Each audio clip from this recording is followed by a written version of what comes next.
ઉદ્દેશ હોય એવું લાગે છે.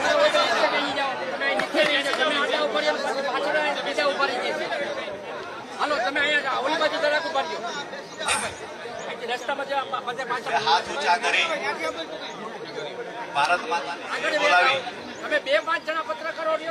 કાર્યક્રમને આગળ ધપાવીએ. બોલો ભારત માતા કી જય જવાન, જય જવાન. અહીંયા મંચસ પર બિરાજમાન આપણા પ્રભારી શ્રી ગોપાલરાયજી, સહપ્રભારી ગુલાબભાઈ, સહપ્રભારી દુર્ગેશ પાઠકજી, પ્રમુખ સાહેબ ઈસુદાનભાઈ, આપણા લોકલાડીલા જેની જાનમાં આજે આપણે સૌ પધાર્યા છીએ એવા ભાઈ ગોપાલભાઈ, અને મંચસ પર બિરાજમાન તમામ મહાનુભાવો, અને આજે આ પરિવર્તનની લડાઈમાં સહભાગી થવા માટે જ્યારે મોટી સંખ્યામાં વિસાવદર, જુનાગઢ અને ભેસાણના જે મતદારો અને જનતા પધાર્યા છે ત્યારે આપ સૌનો હું રાજુ કરપડા હૃદયથી સ્વાગત કરું છું. અહીંયા આમ તો જુનાગઢની ભૂમિ એટલે એક ક્રાંતિની ભૂમિ કહી શકાય.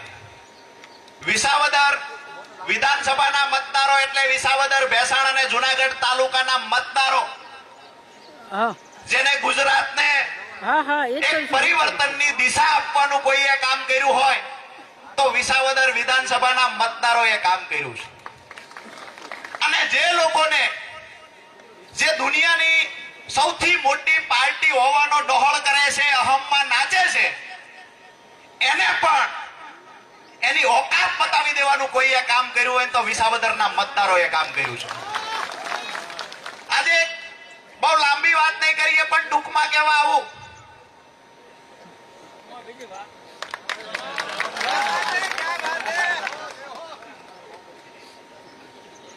અહીંયા વિસાવદર એટલે ખેડૂતોની ભૂમિ, જેને જગતના બાપનું બિરુદ આપવામાં આવ્યું છે. અમે સાંભળ્યું છે કે અહીંયા ભાજપના અમુક ઉમેદવાર એવા લાવવાની વાત છે જેની પાસે મસલ પાવર છે, જેની પાસે ગુંડાઓ છે, જેની પાસે પૈસા છે.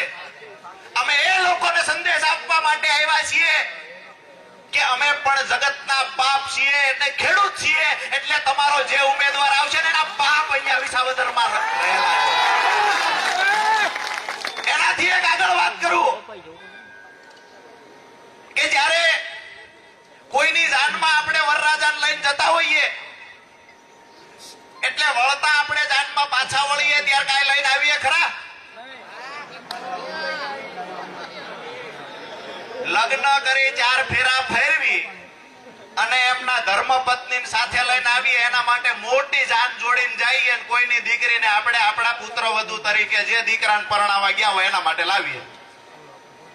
અમે આ વરરાજો લાવ્યા છીએ, જીતનું સર્ટિફિકેટ દઈને અહીંથી અમને પાછો આપજો, એ જવાબદારી તમારા માથા પર મૂકવા આવ્યા છીએ. બીજી મહત્વની વાત કે આ ચૂંટણી વિસાવદરની ચૂંટણી નથી. આ ચૂંટણી ઉપર ગુજરાતના ખેડૂતો, ગુજરાતના યુવાનો, ગુજરાતની મહિલાઓ અને વ્યાયામનું આંદોલન કરી રહેલા ગાંધીનગરમાં બેઠેલા યુવાનોની નજર આજે વિસાવદર પર છે. તમને એનાથી આગળ કહું કે આ ચૂંટણી જે ભૂતકાળની ચૂંટણીઓ આવતી હતી એ ચૂંટણી સમાન આ ચૂંટણી નથી.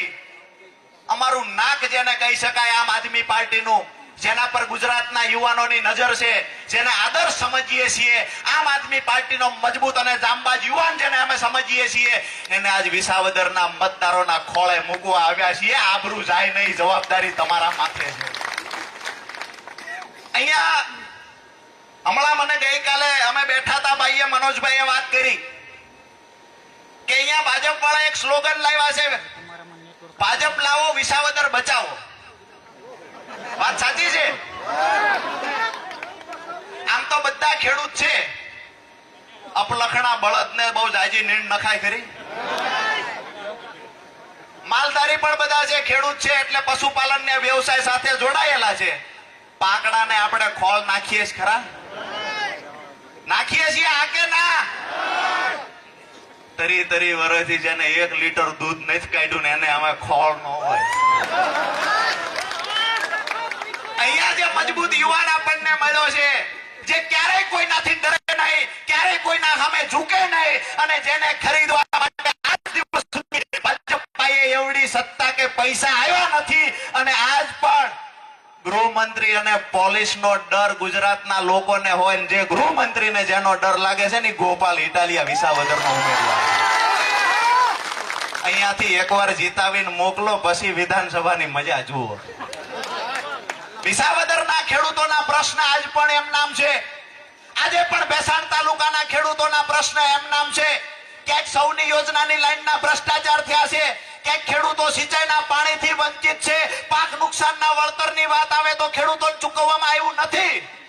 તો જે લોકો કહેતા આવ્યા છે કે ભાજપ લાવો વિસાવદર બચાવો, એને પૂછીએ છીએ કે તમારા વારંવાર ચૂંટાયેલા સાંસદથી વિસાવદરને બચાવવાનું છે? તમારા ગુંડાઓથી બચાવવાનું છે વિસાવદરને? કે આ ડબલ એન્જિનની સરકારે પાક વીમા કંપનીઓને આગળ કરીને જે વિસાવદરના ખેડૂતોને લૂંટ્યા છે એનાથી બચાવવાનું છે? જમીન માપણીની વાત કરીએ તો ખેડૂતો પીડાય છે, પાક નુકસાનની વાત કરીએ તો પાક વીમા કંપની 50,000 કરોડ રૂપિયા કરતા વધારે રકમ આપણા ખેડૂતોના લઈને જતી રહી છે. આ તમામનો હિસાબ કરવા માટે ગોપાલ ઇટાલિયન વિધાનસભા મોકલવાનો. બોલો, મોકલશો આ કે ના? અહીંયા છેલ્લી મારી વાત કે એક દુલાભાઈ કાગનો દુહો છે અને દુહામાં એમને કહ્યું છે કે આભા મંડળને આંબવા નર નવ અથા તારા. આભા મંડળને આંબવા નર નવ અથા તારા.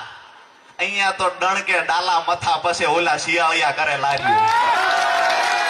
બીજી વિશેષ છેલ્લી વાત કરી દઉં કે દૂધ બે પ્રકારના હોય, જેવી રીતે અહીંયા ઉમેદવાર પણ બે પ્રકારના હોય. દૂધ બે પ્રકારના હોય. આકડાનું પણ દૂધ કહેવાય અને ગાયનું પણ દૂધ કહેવાય. આકડાનું દૂધ પીવો ને તો 24 કલાકમાં મરી જઈએ અને ગાયનું દૂધ પીવાથી અમર થઈ ગયા હોય ને એવા દાખલા પણ છે. વધારે વિશેષ કઈ વાત નથી કરવી. આપ સૌનો ખૂબ ખૂબ આભાર. પણ આપ સૌના માથે એક મહત્વની જવાબદારી મૂકીને જઈએ છીએ કે ગુજરાતભરના ખેડૂત આગેવાનોના અને ખેડૂતોના મને ફોન આવે છે કે વિસાવદરની અંદરથી ગમે તે કરીને ગોપાલભાઈ ઇટાલિયાને જીતાડવાના છે. તમામ ખેડૂતોના મુદ્દે આજ દિવસ સુધી મજબૂત અને લડાયક એક યુવાન જેને વિધાનસભામાં અમે જોવા માંગીએ છીએ. જ્યારે પણ જરૂર પડશે ને ત્યારે મહિનો દી રોકાવાની અમારી તૈયારી છે. વિસાવદરના લોકોને સંદેશ આપતા આવજો. આ વાત સાથે મારી વાત પૂરી કરું છું. આપ સૌનો હૃદયપૂર્વક ખૂબ ખૂબ આભાર.